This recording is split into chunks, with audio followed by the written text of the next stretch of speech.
Cast के लिए और ओबीसी के लिए एक फॉर्मेट होना चाहिए कि जितनी भी पॉलिटिकल पार्टी उनमें by rotation president, treasurer, general secretary, vice president at least 75% लोगों को मतलब शेड्यूल कास्ट और शेड्यूल ट्राइब और ओबीसी के लोग होने चाहिए। और हर political party by rotation means अगर 20 साल का कार्यकाल है किसी पार्टी में किसी अध्यक्ष का, तो एक बार शेड्यूल कास्ट का हो जाए, 2 बार ओबीसी का हो जाए, 1 बार जनरल का हो जाए। ऐसे ही जनरल सेक्रेटरी में, ऐसे ही ट्रेजरर में। तो ये जो सिनेरियो है पॉलिटिकल वो बदल सकता है, इट कैन बी चेंज। ऐसे ही इकोनॉमिक जस्टिस की बात करें, हमारे यहाँ जो नेशनलाइज्ड बैंक है, अब तो बहुत सारी बैंक प्राइवेट कर दी जा रही है। बाबा साहब अम्बेडकर ने 5 मिनट में खत्म करते हैं, खत्म करें, बाबा साहब अम्बेडकर ने अपने कैबिनेट से रिजाइन किया 1951 अक्टूबर का महीना था, मुझे ठीक से याद नहीं है, शायद अक्टूबर 1951 में 28 अक्टूबर था शायद। बाबा साहब अम्बेडकर ने रिजाइन किया नेहरू कैबिनेट। आज तो नेहरू ये कहते थे कि doctor Ambedkar is diamond of our cabinet.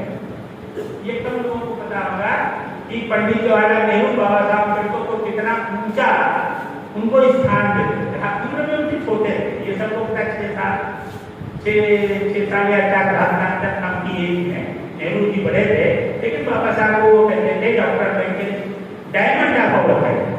तो बाबा साहब ने जो रिजाइन दिया, ये सबको पता है हिंदू कोड में की वजह से दिया, लेकिन उसमें 5 कारण थे, बड़े 5 कारण थे, उन्होंने अपने स्पीकर में लिखे 5 कारण। कौन से? नंबर 1 हिंदू कोड बिल था, दूसरा था नेशनलाइजेशन कि जो नेचुरल रिसोर्सेज है उनको नेशनलाइज किया जाए, और जो सोशल सेक्टर है पूरा मतलब गवर्नमेंट का पूरा सेक्टर उसको नेशनलाइज, प्राइवेटाइजेशन जो हो गई। दूसरा उनका था इंडस्ट्रियलाइजेशन कि औद्योगिकीकरण होना चाहिए ताकि लोगों को रोजगार मिले, कांवड़ ढोने वाले लोग न रहे। अगर रोजगार में लोग रहेंगे तो कांवड़ ढोने वाले लोग नहीं रहेंगे, है ना? फिर कौन रहेगा? तो बाबा साहब इंडस्ट्रियलाइजेशन चाहते थे और नेशनलाइजेशन चाहते थे। तीसरा वो चाहते थे अर्बनाइजेशन, शहरीकरण।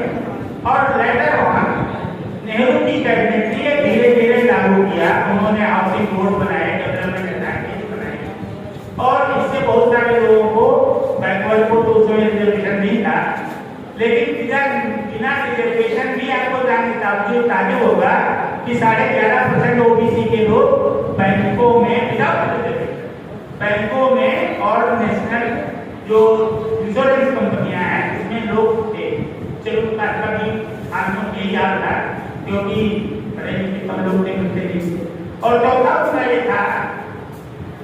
मुद्दा ये था बाबा साहब का जो विजन था वो इस तरह से था, बहुत सोचते थे और हम लोग को सोचे नहीं कभी करते नहीं सकते। बाबा साहब कहते थे कि एक हमारे पड़ोस में देश है तिब्बत जो आज तक चाइना की तरफ है, तो बाबा साहब कहते थे दो बड़े देशों के बीच में एक लोकल स्टेट, एक शांति क्षेत्र होना चाहिए ताकि दोनों देशों के बीच में युद्ध न हो।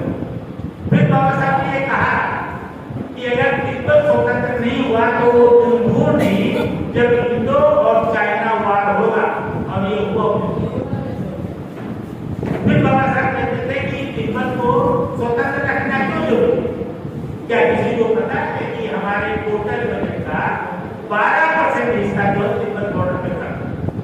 किसी को पता है? हम लोग को पता है, लेकिन आप उधर सुखा के देखिए आप बोलिए। तो बाबा साहब ये चाहते। तीसरा बाबा साहब ने वो देखते थे ना कि चाइना की पॉलिसी क्या है, तो हमारे यहाँ प्रॉब्लम क्या है? हमारे यहाँ जो सबसे बड़ी प्रॉब्लम वो है इस नकली नोट और असली नकली, एक छप्पन, एक सरकारी कितने भी हैं ये गड़बड़ जो टेररिस्ट के पास मिलते हैं, क्रिमिनल के पास मिलते हैं, कहाँ जाए? वो इंडिया को डिस्टर्ब नकली नोट, चाहे पाकिस्तान हो, चाहे बांग्लादेश हो, चाहे म्यांमार में हो जिसको बर्मा बोलते हैं, चाहे श्रीलंका में हो, नकली नोटों की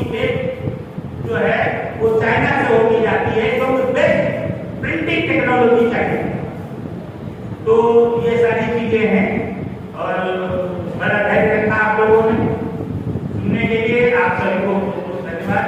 सभी को नमो जय हिंद। स्वागत करें। मैं सीबीएसई की यहाँ पे वाला फैला के स्वागत करें। पहले पुष्पांजलि करेंगे। पहले पुष्पांजलि के लिए वन ग्रुप रखा हुआ है। बहुत देर से आप आए हैं।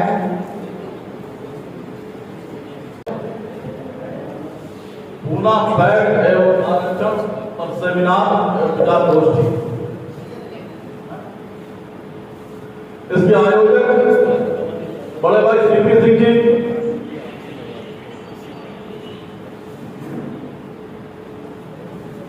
इस कार्यक्रम के मुख्य अतिथि जो अभी अपने व्यस्तम कार्यक्रम में से कुछ समय निकालकर हमारे बीच आए थे, अब अपने कार्यक्रमों में चले गए। सांसद आर.के. चौधरी जी,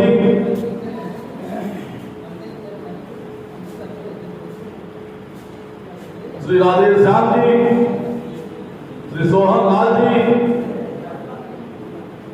श्री डॉक्टर एस.एन. गोयल जी, डॉक्टर एस.पी. जायसवाल जी, सुरेश बाबू जी, गौतम जैन जी, भाई अखिलेश जायसवाल जी, वसीम सिद्दीकी जी, बाद में सबसे महत्वपूर्ण मंच के सामने उपस्थित कार्यकारी अधिकारी का साथी, निश्चित तौर पर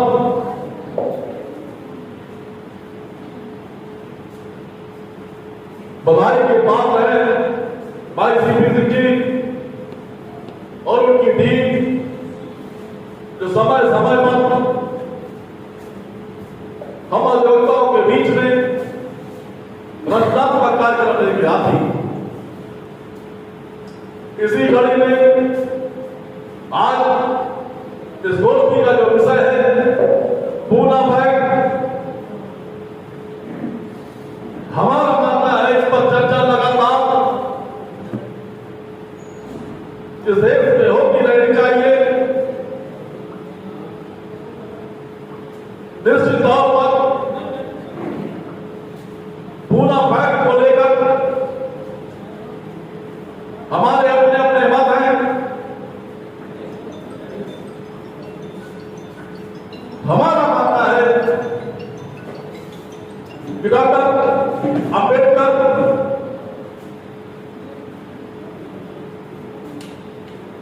और महात्मा गांधी के बीच में 24 सितंबर 1932 को जो समझौता हुआ, कहीं न कहीं आज की तारीख में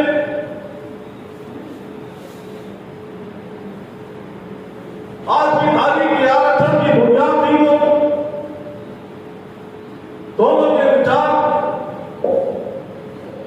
इस देश के अंतिम व्यक्ति को मुख्य धारा में लाने के लिए, उसको आकर्षित करने के लिए लगभग सम्मत तरीके से एक मत है।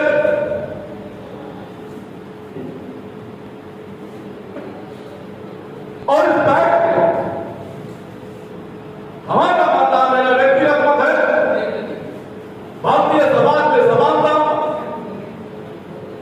वैचारिक स्वतंत्रता, बंधुत्व और सामाजिक समरसता और लोकतंत्र की नींव की तरफ बढ़ते हुए बढ़ता हुआ पहला कदम था।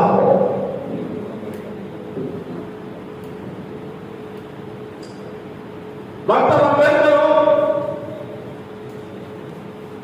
या महात्मा गांधी,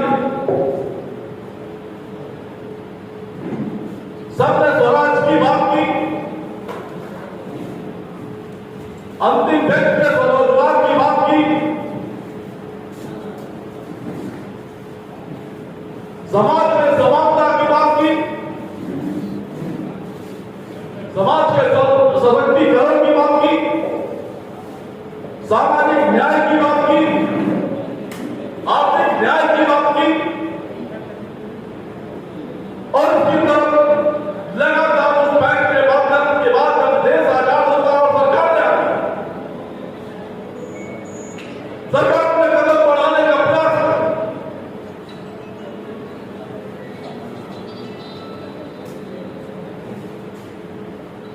इस कड़ी में चाहे वो 50% तक समाज के वंचित लोगों के लिए आरक्षण की व्यवस्था हो,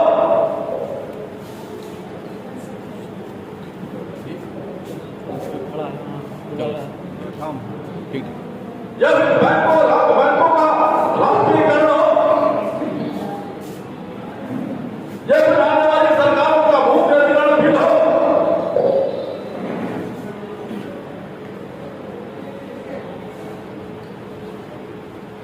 या वो विधानसभा से लेकर लोकसभा तक वंचित वर्ग के हिस्सेदारी की बात,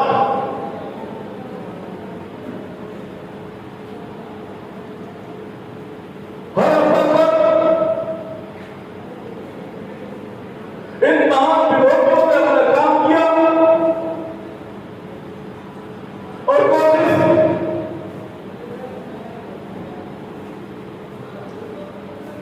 कि जो लोग कमजोर तबके से आते हैं